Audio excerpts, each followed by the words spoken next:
ഓരോ ഓണവും ഓരോ ഓർമ്മകളാണല്ലേ. പഴയ ഓണമൊന്നും നമുക്ക് തിരിച്ചു കിട്ടില്ല. ഓർമ്മകൾ മാത്രമായിട്ട് എപ്പോഴും നമ്മുടെ ഉള്ളിൽ തന്നെ കാണും. കഴിഞ്ഞ വർഷം ഞാനൊരു വീഡിയോ അപ്ലോഡ് ചെയ്തിട്ടുണ്ടായിരുന്നു. എൻ്റെ കഴിഞ്ഞു പോയ ഓണങ്ങൾ, അന്നത്തെ ഓർമ്മകൾ, കസിൻസിൻ്റെ കൂടെയുള്ള നല്ല സമയങ്ങൾ, അച്ചച്ചൻ, അച്ചമ്മ, അമ്മമ്മ ഇവരെ പറ്റിയൊക്കെ. ഇപ്പോൾ ശരിക്കും ആ ഓണം മിസ് ചെയ്യുന്നുണ്ട്.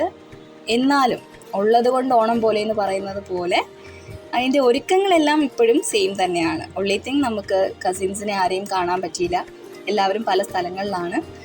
എന്നാലും ഞങ്ങളുടെ എല്ലാ ഓണങ്ങൾക്കുമുള്ള പലഹാരം ഉണ്ടാക്കൽ പരിപാടികളിലാണ് നമ്മൾ ഇന്ന് കാണാൻ പോകുന്നത്. ഇത് ആ സമയത്ത് ക്യാപ്ചർ ചെയ്ത് വെച്ചു, പക്ഷേ നമുക്ക് അപ്ലോഡ് ചെയ്യാൻ പറ്റിയില്ല. ദാറ്റ് ടൈം ഐ വാസ് ഭയങ്കര ബിസി ആയിരുന്നു, ഓഫീസ് വർക്കും കാര്യങ്ങളുമായിട്ട്. അപ്പോൾ നമുക്ക് ഒട്ടും സമയം കളയേണ്ട, നേരെ നമുക്ക് നമ്മുടെ കായ വറുത്തതിലേക്ക് കടക്കാം.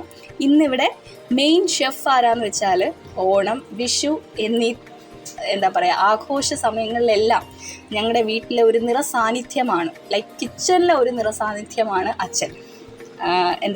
തൻ്റെ നല്ല പാതിക്ക് എല്ലാ സപ്പോർട്ടും കൊടുത്ത് കൂടെ നിൽക്കുന്ന ഒരു അടിപൊളി ഡാഡിയാണ് ഉള്ളത്. അമ്മയ്ക്ക് ഇത്തരം ഒരുപാട് ആൾക്കാർ വരിക, അല്ലെങ്കിൽ ഗസ്റ്റ് വരിക, അല്ലെങ്കിൽ എന്തെങ്കിലും ഉത്സവങ്ങളൊക്കെ വരുമ്പോൾ അച്ഛൻ എപ്പോഴും ഹിൽ മേക്ക് ഷുവർ ദാറ്റ് അമ്മ ഒറ്റയ്ക്കല്ല, അമ്മയ്ക്ക് എന്ത് സഹായത്തിനും കൂടെ നിൽക്കും.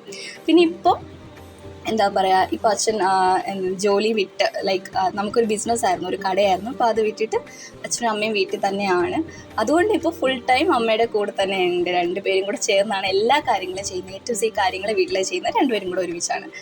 അത് കാണുന്നതും ഒരു സന്തോഷമാണ്. ഓണത്തിൻ്റെ അച്ഛൻ്റെ ഈ ഒരു സന്തോഷവും കാര്യങ്ങളൊക്കെ കാണുന്നത് തന്നെ ഞങ്ങൾക്ക് ഭയങ്കര സന്തോഷമാണ്.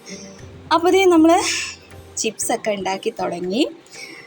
ഈ വട്ടം നമ്മൾ കടയിൽ നിന്ന് മേടിച്ച എണ്ണയിലാണ് ഉപയോഗിച്ചത്. അതുകൊണ്ടാണോ എന്നറിയില്ല, വല്ലാണ്ട് ഇങ്ങനെ പതഞ്ഞ് വന്നായിരുന്നു. അപ്പോൾ നിങ്ങൾ ഉണ്ടാക്കുമ്പോഴത്തേക്കും ഇതുപോലെ എണ്ണ പതയുകയാണെങ്കിൽ നമ്മുടെ വാളംപുളി ഒന്ന് ഉരുട്ടി എണ്ണയിലേക്ക് ഇട്ടാൽ അതങ്ങ് മാറിക്കിട്ടും കേട്ടോ. അപ്പോൾ അതേ സായിക്കുട്ടൻ കാര്യമായിട്ട് ഇരുന്ന് കഴിക്കുന്നുണ്ട്.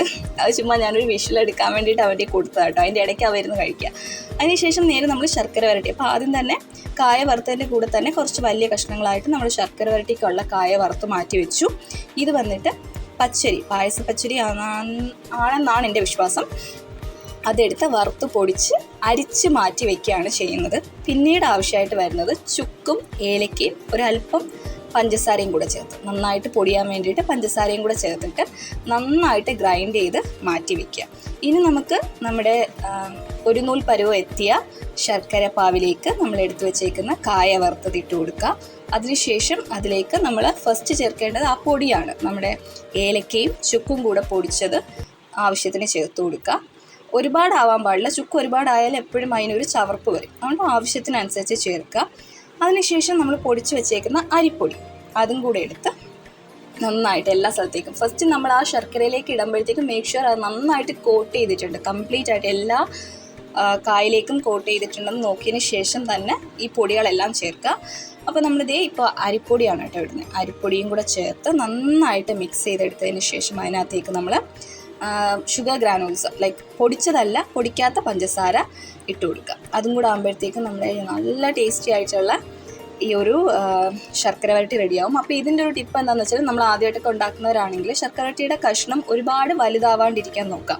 എന്തായാലും കോട്ട് ചെയ്ത് വരുമ്പോഴത്തേക്കും നല്ല വലിപ്പത്തിൽ തന്നെ കിട്ടും. അപ്പം മാത്രമേ ക്രിസ്പി ആയിട്ട് കിട്ടും. അപ്പോൾ ഈ വട്ടം അച്ഛൻ ശരിക്കും ചെറുതായിട്ട് അരിഞ്ഞിട്ടത്, അതുകൊണ്ട് തന്നെ നല്ല ക്രിസ്പി ആയിരുന്നു. അകം നല്ല ടേസ്റ്റ് ആയിരുന്നു, നന്നായിട്ട് കോട്ട് ചെയ്ത് വന്നു. വൺ ഓഫ് ദി ബെസ്റ്റ് എന്ന് വേണമെങ്കിൽ ഞാൻ പറയാം. അപ്പോൾ ഈ ഒരു ഓണം സ്പെഷ്യൽ കുക്കിംഗ് വ്ലോഗ് എല്ലാവർക്കും ഇഷ്ടപ്പെട്ട് കാണുമെന്ന് വിചാരിക്കുന്നു. മറ്റൊരു വീഡിയോ ആയിട്ട് വീണ്ടും കാണാം. ബൈ.